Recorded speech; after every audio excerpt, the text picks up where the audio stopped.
안녕하세요. 살다 보면 인생 절호의 기회가 찾아온다고 하죠. 저에겐 이혼이 인생을 바로잡을 최고의 기회이지 않았나 싶네요. 한때는 참 사랑했던 남자이고 제가 가진 그 무엇을 내주어도 아깝지 않던 사람이었는데 말이에요.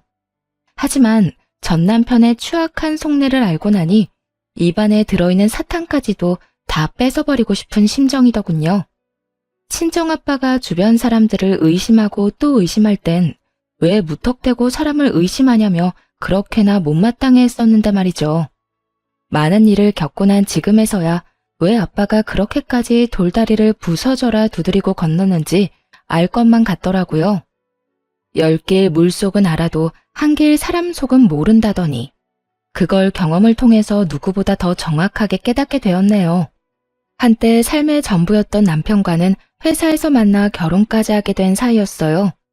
저희가 일했던 회사는 친정아빠가 운영하던 작은 중소기업이었는데 아빠의 삶이 녹아있던 그곳에서 남편을 만나게 되었던 것이죠. 성실한 모습에 예의가 몸에 밴 남편의 모습이 참 보기 좋더라고요. 평소 제가 상상하던 배우자의 모습과 가깝기도 했고요. 그래서 집안 차이는 대수롭지 않게 여기며 결혼까지 한 것이었는데 결국 결과는 이렇게 되어버렸네요. 더 큰 행복을 가져다 줄 거라고만 생각했던 결혼에 꼴이 나고 난 후 일을 그만두고 집에서 남편을 내조하는 것에 집중하기로 했어요. 결혼을 하며 남편이 회사에서 받게 될 눈초리도 신경이 쓰였고 그래야 남편이 회사에서 좀 더 마음 편히 일할 수 있지 않을까 생각했기 때문이었죠. 남편은 이런 제 배려가 아깝지 않게 누구보다 열심히 회사 생활을 했고 그에 대한 보답을 받는 듯 승승장구하며 오롯이 혼자의 힘으로 회사 내에서 인정을 받았고요. 장인어른을 믿고 조금은 나태해지거나 건방져질 법도 한데도 남편은 그럴수록 본인이 더 잘해야 장인어른에게 민폐가 되지 않는다고 말하곤 했죠. 그렇게 늘 새벽에 출근을 하고 가장 마지막까지 회사에 남아 일을 하곤 했어요. 주말도 없이 밤낮으로 일만 하는 남편 덕에 결혼을 하고 난 후 데이트다운 데이트 한번 해본 적이 없었네요. 하지만 괜찮았어요. 오히려 그렇게까지 열심히 사는 남편을 잘 보필하며 저 역시 늘 열심히 살려고 노력했죠.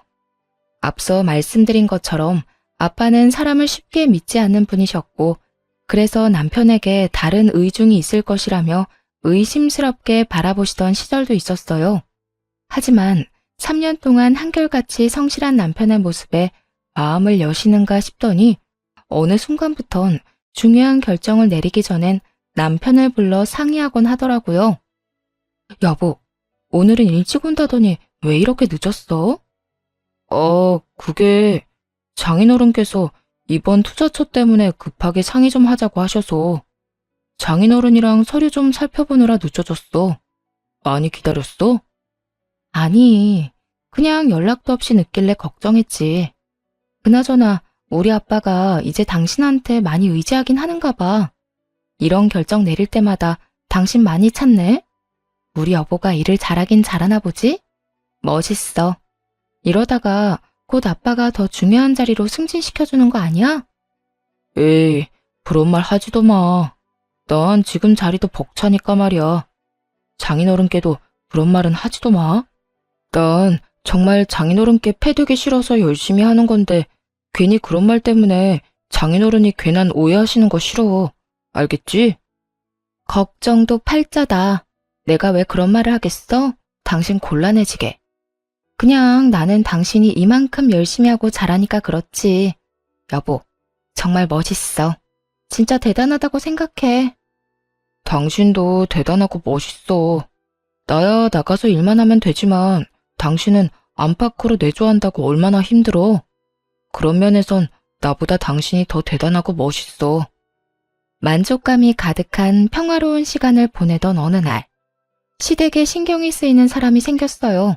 그건 바로 남편의 사촌 동생이었는데 외국에 살고 있어 지금까지는 한 번도 본 적이 없었죠. 외국에서 혼자 귀국하게 된 아가씨는 시댁에서 지내고 있었고 기분 탓인지 몰라도 시댁에 갈 때마다 묘하게 날선 반응을 보인다는 느낌이 들더라고요. 저와 시모의 사이를 떼놓으려고 수를 쓴다는 느낌을 몇 번 받기도 했고요. 가장 어이가 없었던 사건은 시모의 생신을 얼마 앞두지 않았던 날에 일어났어요. 시모와 오랫동안 이야기한 끝에 약속했던 데이트를 하기로 한 날이었죠. 그간 하고 싶었던 일을 골라 하루 날을 잡고 제대로 함께 보내기로 한 날이었거든요. 그래서 영화 예매도 하고 예약하기 어려운 마사지샵과 근사한 식사까지 예약한 상태였고요. 그야말로 만반의 준비를 하고 시댁으로 갔죠. 어머님, 오늘 저랑 데이트하기로 하신 거 기억하시죠? 영화 예매도 해놓고 마사지 예약도 다 했어요. 한껏 들떠 시모에게 하루 일정에 대해 알려주니 시모가 뭐라고 하기도 전에 아가씨가 나서서 빈정거리기 시작하더라고요. 어머, 오늘 우리 이모랑 데이트 가요? 그러면 나는 어떻게 해요? 혼자 집에 있어요? 듣자하니 돈도 많다던데 쓰는 김에 좀 더 쓰지. 순간적으로 아차 싶기도 했어요. 전혀 생각지도 못했거든요. 그러면서도 설마 하니 이런 데이트에 눈치도 없이 껴달라는 말을 할까 싶었는데 아가씨는 눈치가 없는 것이 아니라 눈치를 볼 생각이 없는 거였더라고요. 아, 제가 생각을 못했네요. 다음엔 같이 가요. 오늘은 어머님이랑 좀 다녀올게요. 아니, 그러지 말고 언니가 오늘은 좀 양보해 주세요. 제가 이모랑 데이트 좀 하게요. 한국 와서 종일 자느라 제대로 된 외출도 못했는데 언니가 양보해주면 제가 오늘 대신해서 이모랑 즐거운 시간 보내다 올게요. 사실 언니도 저한테 고마운 거 다 알아요? 요즘에 누가 시어머님 모시고 다니는 거 좋아라 해요? 그러니까 이렇게 말할 때 못 이기는 척 빠져요. 알겠죠? 이모도 나랑 가는 게 더 좋잖아. 그렇지? 순간 정신이 멍해져서 이게 무슨 말인가 되새김질하고 있는데 그 찰나를 놓치지 않고 시모의 팔짱을 끼더니 갖은 애교를 부리기 시작하더라고요. 곧이어 시모도 하는 수 없다는 듯 웃으며 이렇게 말했어요. 그래, 아가. 이번엔 아가가 좀 양보해 주려무나. 우린 다음에 또 가도 되지만 얘는 언제 다시 외국으로 들어갈지도 모르는데. 있을 때 좋은 추억 만들어주고 싶어서 그래. 이렇게 말하는데 거기에서 단호하게 안 된다는 말이 나오지 않더라고요. 그 상황에서 시모를 데리고 외출을 해봤자 시모도 저도 기분이 썩 유쾌하진 않을 것 같았거든요. 기껏 돈 들이고 시간 들여 예매까지 했더니 중간에서 획 낚아채 가는 꼴을 보는데 참 기가 막히더라고요. 직계가족도 아니고 먼 친척 동생이라고 하니 그러거나 말거나 무시하면 그만이겠지만요. 그래도 남편이 친정에 잘하는 만큼 저 역시 시댁에 잘하고 싶다는 마음이 컸던 터라 그냥 넘길 수만은 없었어요. 시모와 잘 지내기 위해서 일부러 시간을 내어 시댁에 가는 것인데 그때마다 아가씨라는 장벽이 가로막고 있다는 느낌이 드니 기분이 나쁜 것도 사실이었고요. 하지만 처음에는 참았죠. 그렇게 여러 번 참다 결국 남편에게 이런 고민을 털어놓게 되었어요. 여보, 있잖아. 어머님 댁에 당신 사촌 동생. 어? 걔가 왜? 아가씨가 아무래도 날 별로 안 좋아하는 것 같아. 내가 어머님 댁 갈 때마다 조금씩 트집을 잡기도 하고 어머님이랑 기껏 약속 잡아놓으면 꼭 아가씨가 급한 일이 있다며 어머님을 모시고 가버리더라고. 아니면 우리 약속에 같이 와서는 나만 겉돌게 만들거나 그래. 처음엔 내가 너무 예민한 건가 싶었는데 매번 같은 일이 반복되니까 나도 슬슬 기분이 나빠지려고 해서 말이야. 그렇다고 내가 직접 뭐라고 하기엔 증거도 없고 치사해 보이기도 하고. 그런데 또 그냥 참기엔 이건 너무 아닌 것 같아서. 어떻게 생각해? 이야기를 들은 남편은 더 화를 내며 자신이 해결하겠다고 큰 소리를 치더군요. 참기는 왜 참아 당신이. 당신이 그렇게 느낀 거면 걔가 그런 상황을 만든 게 분명할 건데. 당신 말대로 당신이 나섰다간 괜히 분위기 이상해질 수 있으니까 내가 잘 이야기해서 집에서 내보낼게. 당신은 아무 걱정도 하지 마. 원하던 대답이긴 했지만 막상 남편이 그렇게 말하니 마음이 또 불편하더라고요. 듣기론 아가씨 혼자 귀국한 이유가 외국에서 지내다 우울증이 심해져서였다고 했거든요. 그래서 혼자 지내지 않고 시댁에서 보살피기로 했다고요. 그런 아가씨를 저 때문에 내보냈다가 혹시나 엄한 일이라도 일어난다면 큰일이었으니까요. 아니야. 아무리 그래도 집에서 내보내는 건 아닌 것 같아. 그렇지 않아도 우울증 심해서 하던 일도 공부도 그만두고 왔는데 혹시나 혼자 지내다가 무슨 일이라도 생기면 어떡해.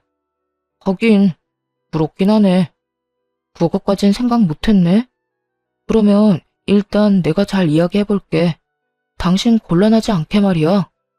남편이 알아서 해보겠다고 한 후 이야기가 잘 된 것인지 더는 저에게 나를 세워 대하지는 않더라고요. 여전히 시모와의 사이에 껴있단 느낌이 들긴 했지만 전처럼 심한 것은 아니었어요. 그래서 이 정도야 제가 더 잘하면 된다는 생각으로 시모에게 일부러 살갑게 굴곤 했죠.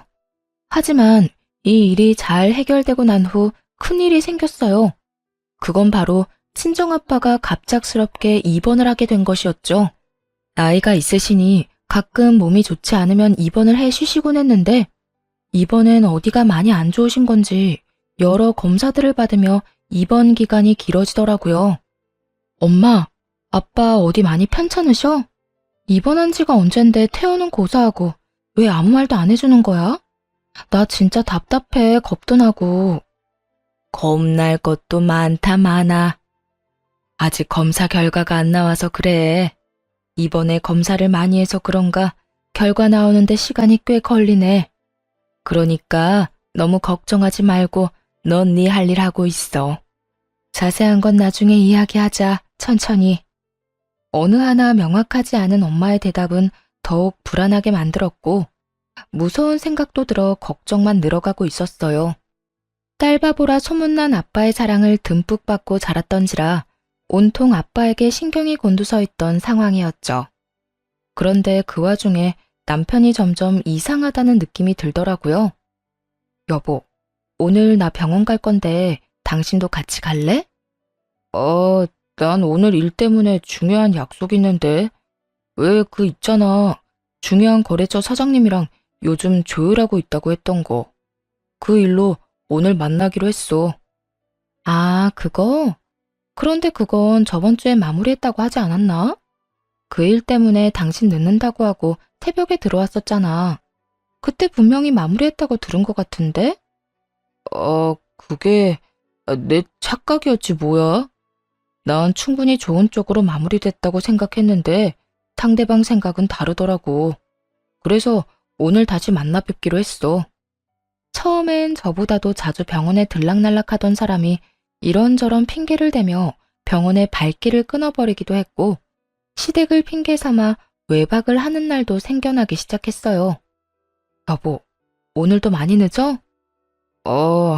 오늘 엄마한테 좀 다녀와야 할 것 같아. 며칠 전에 연락이 왔는데 아들 얼굴 까먹겠다며 오라고 성하셔서 말이야.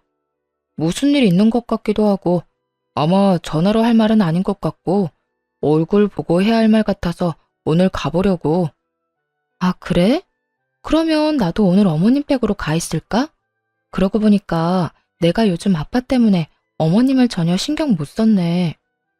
그런데 무슨 일인 거지? 큰일이라도 생기셨나? 아니야. 당신은 그냥 장인어른 병원이나 다녀와서 집에서 푹 쉬어.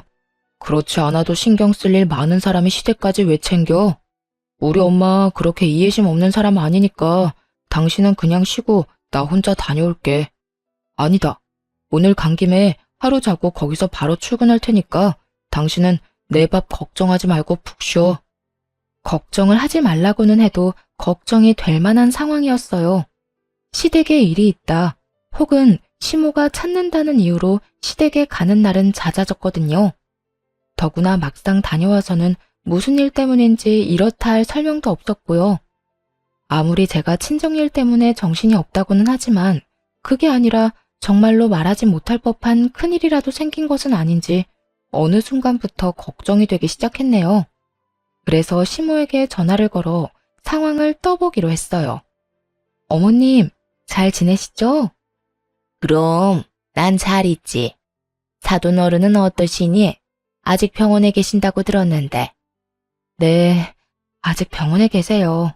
이런저런 검사 다 받으시고 결과 기다리고 계세요. 댁에는 별일 없으시죠? 몸은 좀 어떠세요? 응, 난 아픈 곳도 없고 별일도 없어. 넌 너나 걱정하려무나. 요즘 병원 왔다 갔다 하느라고 마음고생 심하지? 이럴 때일수록 네 건강은 네가 챙겨야 하는 거야. 입맛 없어도 끼니는 꼭 챙겨 먹고. 알겠지? 네, 어머님. 혹시나 집에 무슨 일 있으면 꼭 연락해 주세요. 혹시나 저 생각해서 숨기지 마시고요. 그래, 알겠어. 혹시나 네 도움 필요한 일 있으면 꼭 연락할 테니 걱정하지 말거라. 시모의 목소리는 밝았고 무슨 일을 숨긴다고 하기엔 태연하기까지 했어요. 하지만 남편은 이런저런 일이 생겼다며 시댁에서 자고 온다고 했었고 점점 그런 남편이 이상하다고 생각했죠. 평소에 저였다면 그때 바로 뒷조사를 하든 추궁을 하든 했을 텐데 그 당시에는 그저 그럴 만한 일이 있겠지 하고 안일하게 넘겼어요. 그만큼 다른 일에 신경 쓸 여유가 없기도 했고 남편을 믿어 의심치 않았기에 말하지 못할 일이 있겠거니 했던 거였죠. 그렇게 정신줄을 빼놓고 살던 어느 날 유난히 일찍 퇴근한 남편이 저에게 조심스럽게 말을 걸어오더라고요. 여보, 장인어른 몸은 좀 어때? 뭐 때문에 이렇게 길게 입원하시는 거래? 뭐 들은 말 있어? 아니, 그렇지 않아도 그것 때문에 답답해 미치겠어. 아무리 물어도 대답도 안 해주고 그냥 나중에 자세히 이야기하자고만 그래. 갈 때마다 아빠는 자고 있고 가끔 일어나 있어도 그것도 잠시뿐이야. 그래? 도대체 어디가 편찮으시길래 그러시는 거지? 그러니까. 그런데 왜? 회사에 무슨 일이 생겼어? 남편은 약간 곤란하다는 듯 망설이더니 이내 굳게 다문입을 열더라고요. 제 눈치를 과하게 살피며 말이죠. 그냥 내가 많이 고민해봤는데 장인어른 회사 일은 신경 쓰지 마시고 이제 건강만 신경 쓰시면서 좀 쉬시는 건 어떤가 해서. 회사는 내가 더 신경 쓰면 되니까 말이야. 어? 갑자기 그게 무슨 말이야? 말 그대로야. 장인어른 이제 좀 쉬셨으면 해서. 사실은 회사 내에서 이런저런 말이 자꾸 나와. 계속 찾아와서 나보고 회사를 맡으라고 직접적으로 이야기하시는 분들도 계시고 말이야. 회사를 창립할 때부터 시작해 지금껏 오랫동안 아빠와 함께 해주신 분들이 계셨는데 그분들이 그런 말을 꺼냈다고 들으니 생각이 많아지더라고요. 건강상의 문제로 인한 아빠의 부재, 그리고 조금은 의미심장한 남편의 제안. 좀 더 남편의 마음을 자세히 알기 위해 이것저것 남편에게 묻기 시작했죠. 그런 말까지 당신한테 한단 말이야? 나한텐 아무 연락도 없으셔서 전혀 몰랐는데. 당신한텐 아무래도 말하기가 그랬겠지. 나한텐 예전부터 그런 식으로 말씀하시곤 하셨어. 처음엔 내가 그럴 만한 그릇도 되지 않는데 왜 그러시나 싶기도 했어. 그런데 장인어른 입원 기간이 길어지니까 그런 말이 귀에 들어오기 시작하더라고. 회사를 함께 일으키신 분들이 찾아오셔서 그런 말씀을 계속 하시니까 몸둘 바를 모르겠으면서도 한편으론 잘할 수 있다는 용기도 생기고 말이야. 당신도 잘 알잖아. 나 당신이랑 결혼하고 얼마나 열심히 회사를 위해 살았는지. 그러니까 당신이 장인어른께 잘 좀 이야기해주면 안 될까? 장황하게 설명하긴 했지만 결론은 아빠 회사를 물려달라 이거더라고요. 여러 생각으로 머릿속이 복잡해져서 일단은 대화를 마무리해야겠다는 생각을 했어요.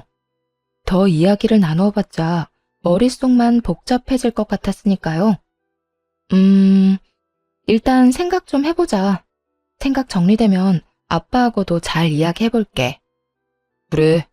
나도 다시 한번 내가 잘 이끌 수 있을지 생각해보고 내 자신을 돌이켜볼게. 한 가지 약속할 수 있는 건 날 믿고 맡겨주신다면 그 누구보다 열심히 할 수 있다는 거야. 남편의 말을 듣고 난 후 며칠에 걸쳐 여러 생각들을 했어요. 그리고 아빠에게 이런 이야기들을 전해주기로 결심했죠. 저야 이러저러한 의견을 아빠에게 전할 뿐 결정을 내릴 수 있는 입장은 아니었으니까요. 그렇지 않아도 부르려고 했는데 잘 왔구나. 그래, 우리 딸 할 말 있다고? 그게... 아빠, 회사 내에서 이런저런 이야기들이 나오기 시작하나 봐요. 아무래도 아빠 건강 문제도 있고 박서방한테 회사를 물려주고 아빠는 이제 좀 쉬시는 게 어떤가 하는 말이요. 저도 이런저런 생각을 많이 해봤는데 아빠 생각은 어떤지 궁금해서요. 그래? 그렇지 않아도 박서방 문제로 상의할 것이 있어서 부르려고 했는데 통한 것 같네, 딸. 그날 아빠와 전 여러 이야기들을 나누었고 아빠는 변호사와 남편을 불러 유언장을 쓰기 시작했어요. 유언장엔 아빠가 돌아가시거나 그와 유사한 상황이 오면 남편이 회사를 맡게 된다는 내용과 함께 여러 재산을 남편에게 상속한다는 내용이 있었죠. 아빠가 유언장을 작성하는 걸 본 남편은 눈물까지 글썽이며 감사하단 말을 아끼지 않더라고요. 장인어른, 정말 감사합니다. 믿고 맡겨주신 만큼 열심히 실망하지 않으시도록 제가 열심히 배우고 잘 이끌겠습니다. 후후, 박서방, 잘 부탁하네. 아직은 내가 사장 자리를 지키고 있긴 하지만 내가 없으면 자네가 다 맡아 해야 할 자네 회사네. 그러니 부디 잘 이끌어주게. 그리고 내 딸도 마찬가지네. 우리 귀한 딸 눈에서 눈물 나지 않도록 박서방이 많이 아껴주고 사랑해주게. 걱정하지 마십시오, 장인어른. 회사는 물론이고 제 와이프 눈에서 눈물 나는 일 절대로 없도록 하겠습니다. 아시지 않습니까? 이 사람을 저 자신보다도 사랑하고 아끼는걸요. 그러니까 다른 걱정은 하지 마시고 건강 하나만 신경 쓰시면서 지내주세요. 그래, 여러모로 자네를 믿어보겠네. 훗날 무슨 일이 일어나는지를 모른다면 참 아름다운 장면이었죠. 눈물을 글썽이며 아빠의 손을 잡은 남편과 그런 남편의 손을 두 손으로 감싸주고선 바라보는 아빠. 정말 드라마에서 보던 장면 아닌가요? 하지만 이런 드라마 같은 상황은 찰나와도 같았어요. 유언장을 쓰고 얼마 지나지 않아 엄마에게서 연락이 왔으니까요. 그 연락을 받은 건 다름 아닌 남편이었어요. 네, 장모님. 이렇게 일찍 무슨 일 있으세요? 박서방, 아무래도 마음의 준비를 하는 것이 좋을 것 같아서 전화했어. 그게 무슨 말씀이세요? 말 그대로야. 바깥 양반 얼마 못 버틸 것 같아. 갑자기 상태가 급격하게 나빠지기 시작하더니 지금은 의식이 없어. 병원에서 마음의 준비를 하는 게 좋다고 하더라고. 어떻게 이렇게나 갑자기... 장모님은 좀 괜찮으세요? 나보다 우리 딸이 걱정이네. 자네가 말 좀 잘해줘. 잘 위로해주고 말이야. 딸 목소리 들으면 말이 안 나올 것 같아 자네한테 연락했네. 네, 장모님. 걱정하지 마세요. 제가 잘 이야기하고 챙길게요. 마음 잘 추스르고 계세요.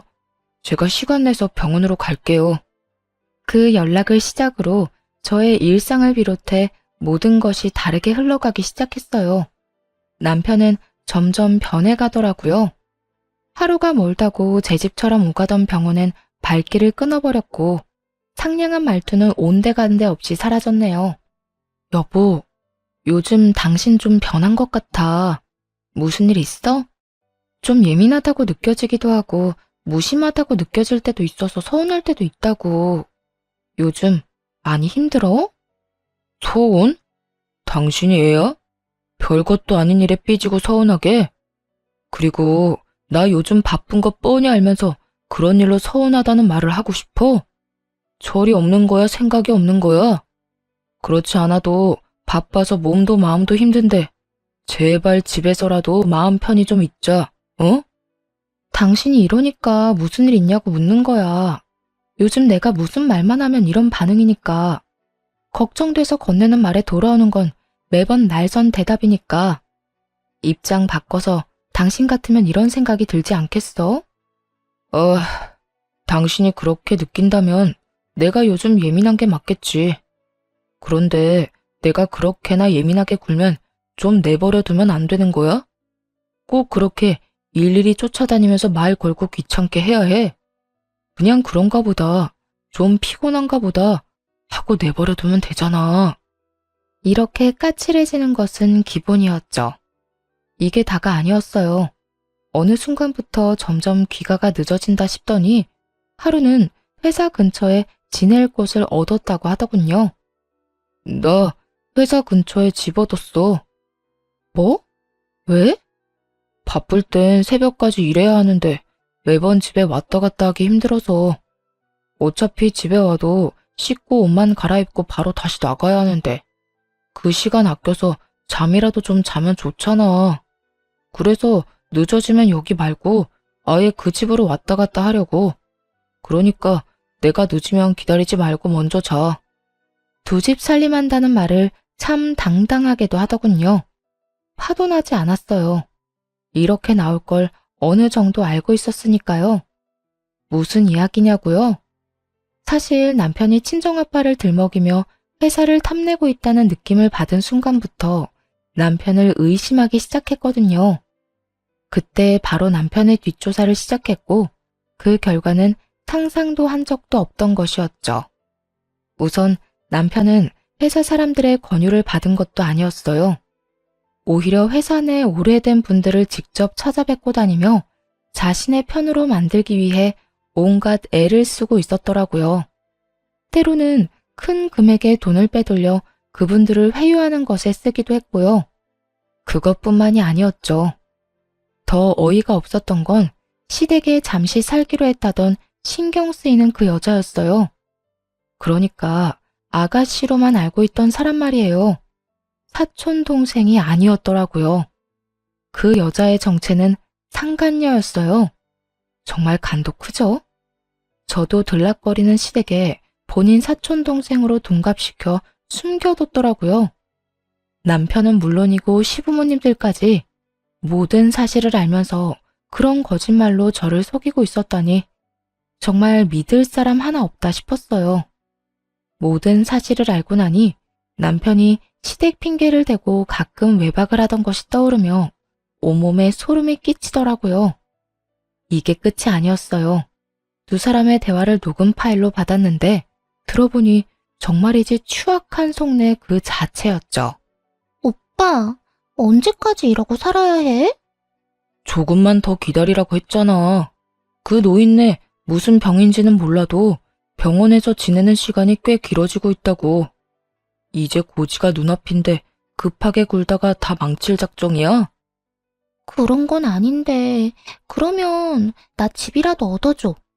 오빠 부모님은 좀 불편해도 잘해주시니까 그럭저럭 참을만 한데, 그 여자 올 때마다 미치겠다고.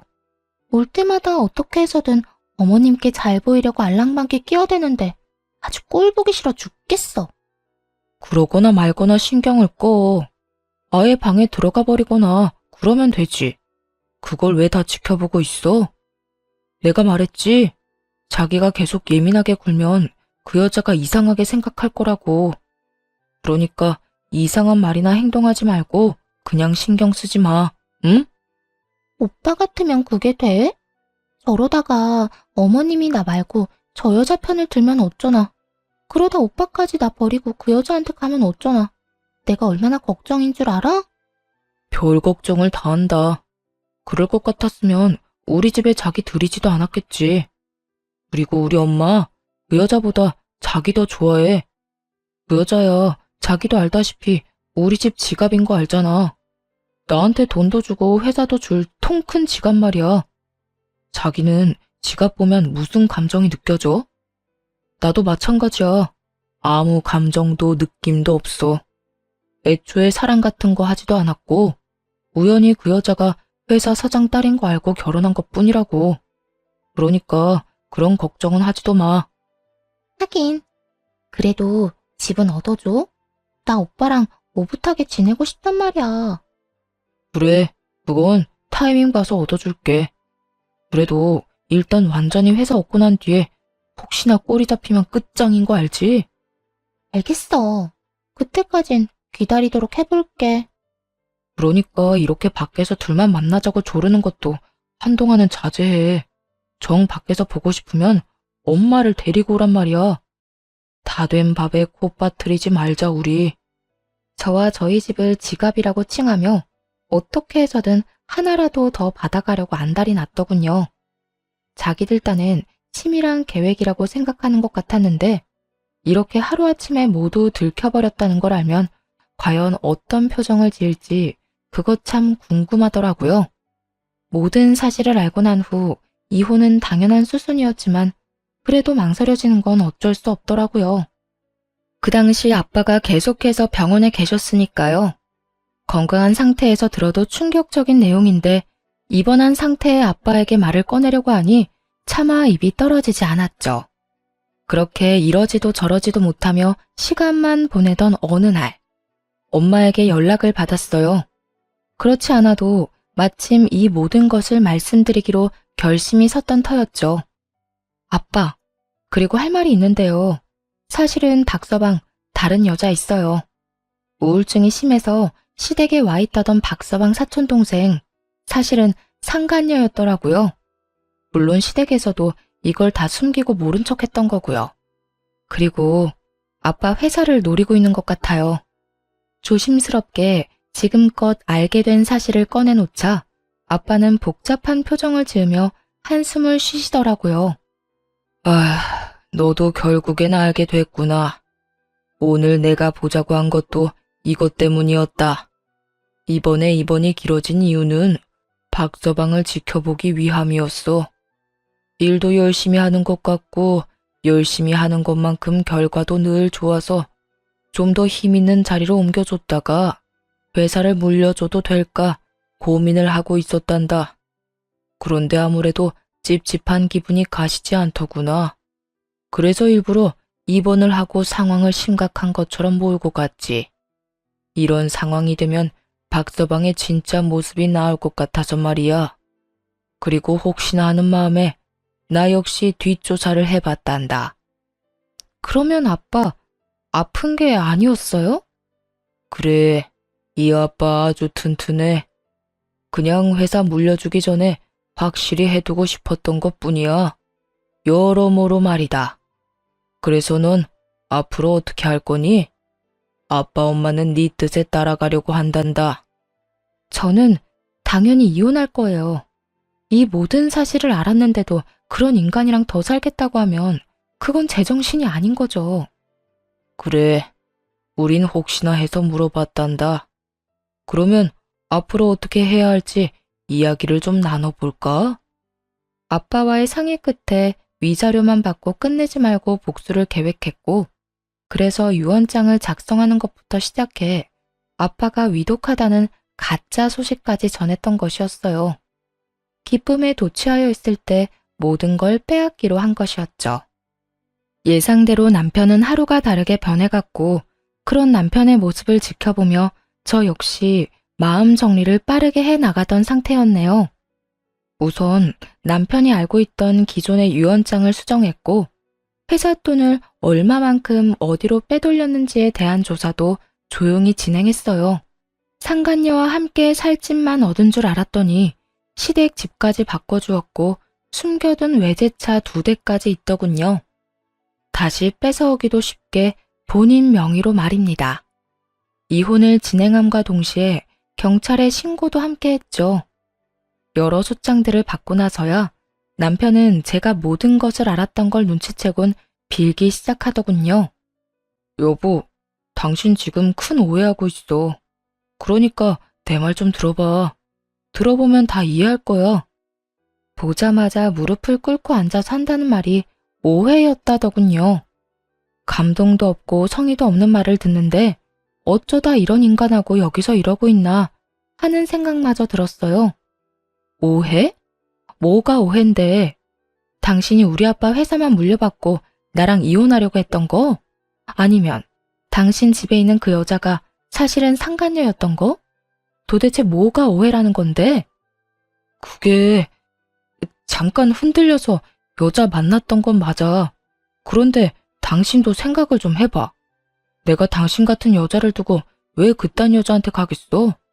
그냥 잠시 만났던 것 뿐인데 그 여자가 죽어도 못 헤어지겠다고 하면서 오갈 데도 없다고 하길래 그냥 잠시 집에 들인 것 뿐이야. 이게 무슨 개똥 같은 소리야? 잠시 스쳐가는 여자를 본가에 데려다 놨다고? 배울 만큼 배웠다는 사람이 변명이 너무 성의 없다고 생각 안 하니? 여기까지 와서 이렇게 빌 거면 적어도 그럴싸한 변명거리라도 준비했어야지. 다 됐고 그냥 우리 이혼해. 내가 다 잘못한 거 맞고 당신한테 주길 놈 맞는데 다른 건 다 해줘도 당신하고 이혼만큼은 못해. 절대 안 해. 그래, 당신 이럴 줄 알고 변호사 선임해뒀어. 당신이 뭘 어떻게 하든 이혼은 꼭 하게 될 테니까 그런 줄 알아. 경찰 조사는 아직이지? 당신 회사 돈 야금야금 가져다 쓴 것도 다 신고했으니까 그런 줄 알고 준비 잘해둬. 그리고 당신 부모님을 비롯해서 그 여자한테도 다 소송 들어갈 테니까 그런 줄 알고. 저를 찾아와 무릎을 꿇고 앉았을 때보다 더욱 좌절한 얼굴이었어요. 그도 그럴 것이 남편 놈은 앞으로 벌어지는 모든 일의 책임은 본인 혼자 짊어지면 된다고 생각했을 테니까요. 그런데 생각지도 못한 부모님과 상간녀까지 한 세트로 묶어 죗값을 치르게 하겠다고 하니 보통 당황스러운 것이 아니었겠죠. 남편은 더 처절하게 제 바짓가랑이를 붙잡고 애원하기 시작했어요. 여보, 제발 내가 조용하게 당신이 하자는 대로 빨리 이혼할 테니까 그 여자랑 부모님은 건드리지 말아주라. 응? 내가 정말 잘못했어. 내가 왜 그래야 하는데? 우리 그럴 만한 돈 없어. 돈도 돈이지만 우리 부모님 나이도 많은데 그런 일까지 겪게 하고 싶지 않아. 그러니까 나이도 많으신 분들이 아들이 그딴 말도 안 되는 짓을 벌이는데 말리기는커녕 상간녀를 데리고 살고 있었다고? 당신 같으면 그냥 조용히 넘어갈 수 있었어? 당신 말대로 나이 지긋한 양반들이라 그냥 그렇게 넘어가는 거야. 아니었으면 나 진짜 가만 안 뒀어. 알고나 있어? 뻔뻔하게도 상간녀와 시부모를 감싸는 모습에 저는 고함을 꽥 질러버렸어요. 저에게 씻을 수도 없는 상처를 준 두 사람을 감싸는 인간 쓰레기의 모습에 더는 침착함을 유지할 수 없었으니까요. 함께 결혼 생활을 하며 이런 제 모습을 본 적이 없었던 남편놈은 꽤나 충격을 받은 표정이더라고요. 참 웃기지 않나요? 마음속으론 그깟 고함이 아니라 더 심한 상상을 오만 가지는 했는데 고작 그 고함 한 번에 그런 표정을 보였다는 게 말이에요. 여보, 정말 화 많이 났구나. 그걸 말이라고 하니? 넌 나뿐만 아니라 내 가족, 그리고 내 가족이 한평생을 갈고 닦은 터전까지 다 기만했어. 그런데 화가 많이 났냐고? 그런 당연한 걸 묻고 싶어? 내가 진짜 말도 다 하지 못할 만큼 잘못했어. 제발 이렇게 빌 테니까 한 번만 용서해줘. 그래, 장인어른 몸도 편찮으시고 의식도 없으신데 우리 이혼 소식까지 전해드릴 순 없잖아. 비록 의식은 없으셔도 다 듣고 계실 텐데. 가짜 유언장을 보고 난 후에는 아빠가 의식이 없거나 말거나 병원에 가는 일도 없던 남편놈이 아빠를 들먹이며 이혼을 막고자 애쓰더라고요. 사실은 아빠가 의식이 없다는 것조차 거짓말이란 사실은 꿈에도 모르고 말입니다. 고양이 쥐 생각하는 것도 아니고 우리 아빠 걱정을 그렇게 하는 사람이 회사 돈을 그렇게나 빼돌리셨어? 그건 사업자 여러 가지 쓰다 보니까 그렇게 됐어. 맹세하건대 나를 위해 쓴 돈은 단 하나도 없다고. 네 부모님 집 사주고 그 여자랑 살 집에다가 외제차 2대는 널 위한 돈이 아닌가 보네. 당신이랑 말 섞으면 섞을수록 기분만 더 나빠지니까 그만 좀 하자. 그리고 당신이 그렇게 걱정하는 척하는 우리 아빠, 의식 똑바르고 아픈 것도 없이 아주 건강하셔. 그러니까 그 더러운 입에 우리 아빠 올리지도 마. 그제야 모든 것이 아빠가 마련한 마지막 관문이었다는 것을 깨달은 듯 하더라고요. 자신의 말대로 다 된 밥에 코를 제대로 빠뜨렸다는 사실까지도요. 여러 생각과 함께 후회와 절망에 빠진 그 표정이 참으로 볼만하더군요. 그러면 설마 내가 어떻게 하는지 지켜보려고 그런 연극을 했던 거야? 그러니까 허튼 짓거리 하지 말고 하던 대로 회사 일이나 열심히 하지 그랬어. 그랬으면 당신 꿈처럼 우리 아빠 회사는 물론이고 화목한 가정까지 다 당신 몫이었을 텐데 말이야. 이게 뭐야? 결승선 다 와서 쫄딱 망해버렸네? 그것도 제대로 말이야. 여보, 정말 내가 너무 잘못했어. 나 정말 후회하고 있는데 한 번만 없던 일로 좀 해주면 안 될까? 나 회사 안 물려줘도 돼. 그냥 당신 곁에 다시 설 수 있게만 해줘, 어? 나 당신 없이 못 사는 거 알잖아. 그건 그렇겠다. 지갑 없이 살 수는 없겠지. 돈이 있어야 살 수 있을 테니까 말이야. 지갑? 갑자기 웬 지갑 타령은... 설마 그것도 다 들은 거야? 응. 내가 말이야, 당신이 생각하는 것보다 더 많이, 그리고 더 깊게 알고 있어. 그러니까 더는 사람 피곤하게 하지 말고 가서 이혼이나 준비해. 그제야 남편은 더는 가망 따윈 없다 싶었는지 긴 말하지 않고 밖으로 나가더라고요. 그 후 소송은 진행되었고 유능한 변호사님들의 도움을 받아 남편을 비롯해 작당모이한 모든 사람들의 서랍 속 실가락지 하나까지 남기지 않고 싹 다 받아냈습니다. 당연히 전 남편은 회사에서 쫓겨났고 구속까지 앞두고 있었죠. 워낙 증거들이 차고 넘쳐 그 누가 와도 막을 수 없는 수순이었거든요. 그렇게 이제 모든 것이 끝났다고 생각하고 있었는데 마지막까지 그 지긋지긋하고 양심도 없는 인간들이 저를 찾아오더라고요. 바로 전 시모와 상간녀 말입니다. 뻔하게도 전 남편을 용서해달라는 것이었는데 그 이유가 참 어이가 없더라고요. 저기 아가, 내가 이렇게 용서를 비마. 나라도 정신을 차리고 우리 아들을 말렸어야 했는데 그땐 그 애가 괜찮다고 다 알아서 한다고 하니 눈을 감게 되더구나. 이런 소리나 하려고 여기까지 찾아온 건 아닐 텐데요. 얼른 할 말하고 가주세요. 얼굴 보고 있는 것만 해도 피곤해서요. 그래. 오늘 우리가 이렇게 온 이유는 말이다. 네 남편, 아니, 내 아들 좀 용서해주면 안 되겠니? 그간의 정을 생각해서 말이야. 이런 일이 있기 전까지 나는 물론이고 우리 아들과도 사이가 좋았었잖니. 싸우는 일은커녕 큰소리 한 번 난 적이 없었던 그 시절을 생각해서라도 제발 구속만은 어떻게 피하게 해주면 안 되겠니? 그건 이미 제 손을 떠났고요. 설사 방법이 있다고 한들 그럴 생각 전혀 없어요. 이런 말이라면 이만 돌아가 주세요. 바빠서요.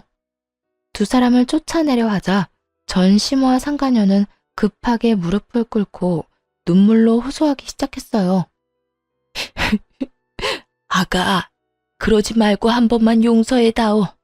너도 알다시피 네가 다 뺏어가고 우리가 가진 거라곤 빚뿐이란다. 거기에다가 얘가 지금 임신했어. 배는 하루가 다르게 불러올 텐데 애 아빠도 없이 어떻게 출산하고 애를 키워? 그래요, 언니. 제가 정말 잘못했어요. 속인 것도 잘못했고 속이던 시절에 언니 못 살게 굴었던 것도 잘못했어요. 제가 다 잘못한 건 맞는데 뱃속의 아기는 잘못이 없잖아요. 그러니까 제발 우리 아기한테서 아빠를 빼앗아가지 말아주세요. 전 시모와 상간녀는 마치 제가 아빠를 빼앗아간 모진 인간으로 몰아가는 것도 모자라 통하지도 않을 동정심까지 호소하기 시작하더군요. 임신을 들먹이며 호소하면 제가 눈이라도 깜빡할 거라 생각했던 모양이었죠. 멍청하기가 이루 말할 수가 없었죠.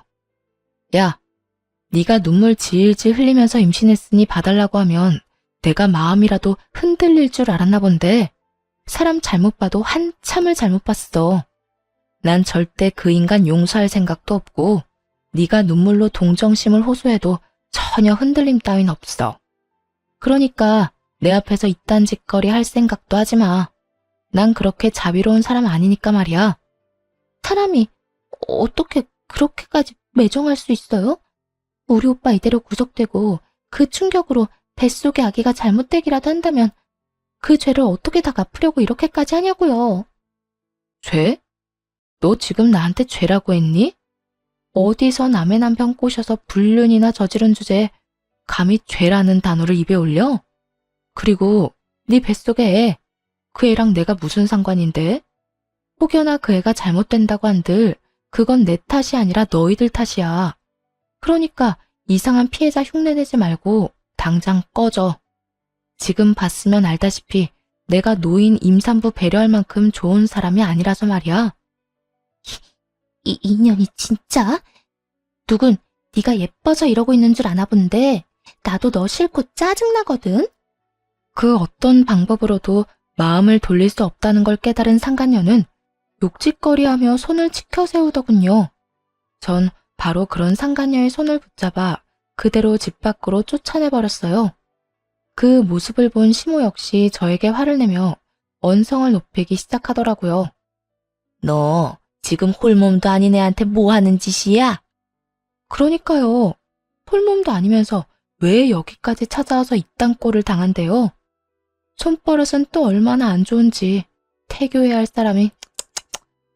어쨌든 난 할 말 다 했으니까 2번 다신 찾아오지도 마세요. 그렇게 전 시모 역시 내쫓아 버렸어요.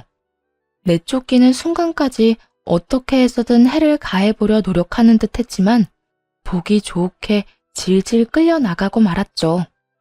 그 후 전 남편은 구속이 되었고 누구 하나 돈 버는 재주가 없었던 전 시부모와 상간녀는 빚쟁이가 되어 길거리에 나앉았다고 하더라고요. 그런 상황은 단 한 번도 상상조차 해본 적 없었는지 상간녀는 그 길로 늙은 노부부를 버리고 도망가 버려 연락조차 되지 않는 상태라고 했어요.